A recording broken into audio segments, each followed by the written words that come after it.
അങ്ങനെ ഒടുവിൽ തെരഞ്ഞെടുപ്പ് കമ്മീഷൻ BJPക്ക് നോട്ടീസ് അയച്ചിരിക്കുകയാണ്. ഇന്ത്യൻ പ്രധാനമന്ത്രിയുടെ വിദ്വേഷ പ്രസംഗത്തിന്റെ പേരിൽ വന്ന വലിയ പരാതികളുടെ പശ്ചാത്തലത്തിലാണ് തെരഞ്ഞെടുപ്പ് കമ്മീഷൻ ഇന്ന് BJPയുടെ കേന്ദ്ര നേതൃത്വത്തിന് നോട്ടീസ് അയച്ചിരിക്കുന്നത്. ഞാൻ അതൊന്നുമല്ല ആലോചിക്കുന്നത്, ഒരു ഭരണാധികാരിയുടെ വായ ഇതുപോലെ ക്ലോസറ്റ് പരുവത്തിലാകാമോ എന്നാണ്. അതും മഹത്തായ പാരമ്പര്യമുള്ള ഇന്ത്യയെ പോലൊരു രാജ്യത്തിന്റെ പ്രധാനമന്ത്രിയുടെ. ഒന്നാം ഘട്ട തെരഞ്ഞെടുപ്പ് കഴിഞ്ഞപ്പോൾ തന്നെ വൻതോതിൽ കോളിഫോം ബാക്ടീരിയകളാണ് ഇത്രയും ഉയർന്ന പദവിയിലിരിക്കുന്ന ഒരാളിൽ നിന്നും പുറത്തു വരുന്നത്. നിങ്ങൾ ആലോചിച്ച് നോക്കൂ, സാക്ഷിയോ പ്രാച്ചിയോ അങ്ങനെ അവരൊക്കെ പറയുന്ന തരംതാണ പ്രയോഗങ്ങൾ ഇന്ത്യൻ പ്രധാനമന്ത്രിയിൽ നിന്ന് വരുന്നത് വലിയ കഷ്ടമാണ്. ഒടുവിൽ പറഞ്ഞതാണ്, കെട്ട കുടലിൽ നിന്നും വമിക്കുന്ന അധോവായു പോലെ ദുർഗന്ധപൂരിതമായത്.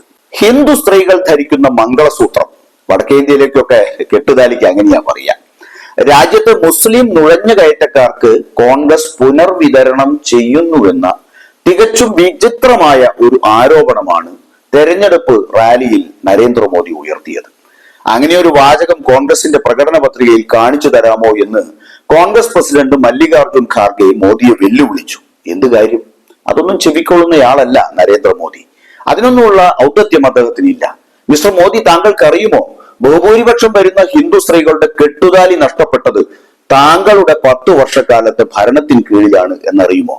യഥാർത്ഥത്തിൽ സാധാരണക്കാരിൽ നിന്ന് സമ്പന്നരിലേക്ക് നിർബന്ധിതമായി അവരുടെ കെട്ടുതാലി കൈമാറുന്നതിലേക്കാണ് താങ്കൾ നയിച്ചത് എന്ന് റിസർവ് ബാങ്ക് തന്നെ വ്യക്തമാക്കിയിട്ടുണ്ട്. എടുത്തു പരിശോധിച്ചു നോക്കൂ. സത്യം പറഞ്ഞാൽ കെട്ടുതാലി നഷ്ടപ്പെട്ടത് സാധാരണ കൂലിപ്പണിക്കാരായ ഹിന്ദുക്കളിൽ നിന്ന്, ഞാൻ അങ്ങനെ തന്നെ പറയും, ഹിന്ദുക്കളിൽ നിന്ന്, സാധാരണക്കാരായ ഹിന്ദുക്കളിൽ നിന്ന് സമ്പന്നരിലേക്കാണ്. റിസർവ് ബാങ്ക് ഓഫ് ഇന്ത്യ പുറത്തുവിട്ട ഡാറ്റ ഇത് തെളിയിക്കുന്നുണ്ട്. രണ്ടറ്റം കൂട്ടിമുട്ടിക്കാനാവാതെ പെടാപ്പാട് പെടുന്നവർ കുടുംബത്തിലെ സ്വർണം പണയം വെക്കുന്നതിലെ വൻ വർധനവാണ് RBIയുടെ കണക്ക് കാണിക്കുന്നത്. പ്രത്യേകിച്ചും കോവിഡിന് ശേഷം അവരുടെ വരുമാനം ഒന്നുകൂടി തകർന്നപ്പോൾ.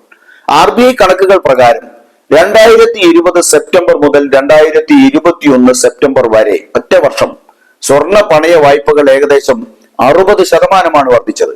40,080 കോടി രൂപയിൽ നിന്നും 63,770 കോടി രൂപയായി അത് ഉയർന്നു. സമ്പദ് വ്യവസ്ഥ തകർന്നതോടെ ഗവൺമെന്റ് സാധാരണ തൊഴിലാളി വർഗത്തിന്റെ കൈകളിൽ ആവശ്യത്തിന് പണം നൽകാത്തതിനാലാണ് ഇത് സംഭവിച്ചത് എന്നാണ് റിസർവ് ബാങ്ക് പറയുന്നത്. അദാനി, വേദാന്ത തങ്ങളുടെ കൂട്ടുകാരാണ്. അവരെ പോലുള്ള കോർപ്പറേറ്റ് ബിസിനസ്സുകൾക്കുള്ള വലിയ വായ്പാ ഇളവുകളിലാണ് താങ്കളുടെ ഗവൺമെന്റ് ശ്രദ്ധ കേന്ദ്രീകരിച്ചത്. 2017, 18, 22, 23 ഇടയിൽ സാധാരണ വിഭാഗങ്ങളിലെ തൊഴിലാളികളുടെ വേതനത്തിൽ ഇടിവ് കാണിക്കുന്ന ഗവൺമെന്റിന്റെ പീരിയോഡിക് ലേബർ ഫോഴ്സ് സർവേ ഡാറ്റയിൽ ഇത് വളരെ വ്യക്തമായി പ്രതിഫലിക്കുന്നുണ്ട്. മിസ്റ്റർ മോദി, താങ്കൾ അതൊന്ന് വായിച്ചു നോക്കണം. ഈ കാലയളവിൽ സ്വർണത്തിന്മേലുള്ള വായ്പകൾ ഉയരാൻ തുടങ്ങിയതിൽ അതിശയിക്കാനില്ല. കൂടുതൽ ഘടനാപരമായ തലത്തിൽ ഉയർന്ന ഗാർഹിക കടബാധ്യതയെക്കുറിച്ചും അവരുടെ സമ്പാദ്യം കുറയുന്നതിനെ കുറിച്ചും RBI ആശങ്ക പ്രകടിപ്പിക്കാൻ തുടങ്ങിയത് താങ്കൾക്ക് അത് വായിച്ചാൽ ബോധ്യപ്പെടും. താങ്കൾ നോട്ട് നിരോധിച്ചതും ശാസ്ത്രീയമല്ലാത്ത രീതിയിൽ GST നടപ്പാക്കിയതും, ഒരു രാജ്യം ഒരു നികുതി എന്നൊക്കെയായിരുന്നല്ലോ തള്ളിയിരുന്നത്. അങ്ങനെ അശാസ്ത്രീയമായി GST നടപ്പാക്കിയതും അന്തം കെട്ട രീതിയിൽ കോവിഡ് മഹാമാരിയെ താങ്കൾ തെറ്റായി കൈകാര്യം ചെയ്തതിന്റെയും ഒക്കെ ഫലമാണ്. പാത്രം കൊട്ടിയും ദീപം തെളിയിച്ചും ഒക്കെ രാജ്യത്തെ ഒറ്റ ദിവസം കൊണ്ട് അടച്ചുപൂട്ടിയല്ലോ താങ്കൾ. അതിലൂടെയൊക്കെ ഒന്ന് കണ്ണോടിച്ചാൽ താങ്കൾക്ക് ഇതൊക്കെ ബോധ്യമാവും. ഈ കാലഘട്ടത്തിലാണ് ഗാർഹിക കടം ഉയർന്നതും ധനികനും ദരിദ്രനും തമ്മിലുള്ള അസമത്വം വല്ലാത്ത ഉയരങ്ങളിലേക്ക് കടന്നതെന്നും ആ ഡേറ്റ വായിച്ചാൽ താങ്കൾക്ക് ബോധ്യമാവും. ഈ കാലയളവിൽ ഗ്രാമീണ വേതനത്തിലും പാവപ്പെട്ടവരുടെ കൂലിപ്പണിക്കാരുടെ വേതനത്തിലും ഉപഭോഗത്തിലും കണ്ട സ്തംഭനാവസ്ഥയും അതിൽ നിന്നും നിങ്ങൾക്ക് പഠിക്കാൻ കഴിയും. നോട്ട് നിരോധനത്തിനും മോശമായി രൂപകൽപ്പന ചെയ്ത GSTക്കും ശേഷം ഇന്നും ഉയർന്ന GST നിരക്ക് ഉപഭോഗ നികുതിയുടെ 65% സംഭാവന ചെയ്യുന്നത് തൊഴിലാളി വർഗമാണ്. ആ തൊഴിലാളി വർഗത്തെയാണ് ഇത് ബാധിക്കുന്നത് എന്ന് മനസ്സിലാക്കാനും RBI ഡാറ്റ താങ്കളെ സഹായിക്കും. തൊഴിലാളി വർഗത്തിന്റെ വരുമാന സ്തംഭനാവസ്ഥ അവർക്ക് വേറെ മാർഗമില്ല. സ്വർണ വായ്പയിൽ വലിയ കുതിച്ചുചാട്ടത്തിന് കാരണമായി എന്നാണ് വ്യക്തമാക്കുന്നത്. RBI അടുത്തിടെ റെഡ് സിഗ്നൽ കാണിച്ചതും അതുകൊണ്ടാണ്.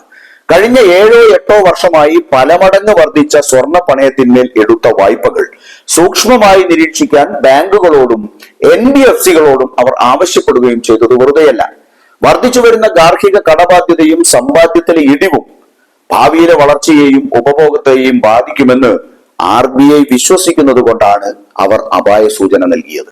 അതുകൊണ്ട് ശ്രീ മോദി, അല്ലയോ പ്രധാനമന്ത്രി, മംഗളസൂത്ര പ്രയോഗത്തിന് മുസ്ലിം ന്യൂനപക്ഷങ്ങളെ ലക്ഷ്യം വെക്കുന്നതിന് പകരം ഗൗരവമായ ഇക്കാര്യത്തിലുള്ള പരിശോധനയാണ് അങ്ങ് നടത്തേണ്ടത്. ഹിന്ദുക്കളുടെ ആചാരത്തിൽ മംഗളസൂത്രത്തിന് അഥവാ കെട്ടുതാലിക്ക് വലിയ വൈകാരിക മൂല്യമുണ്ട്.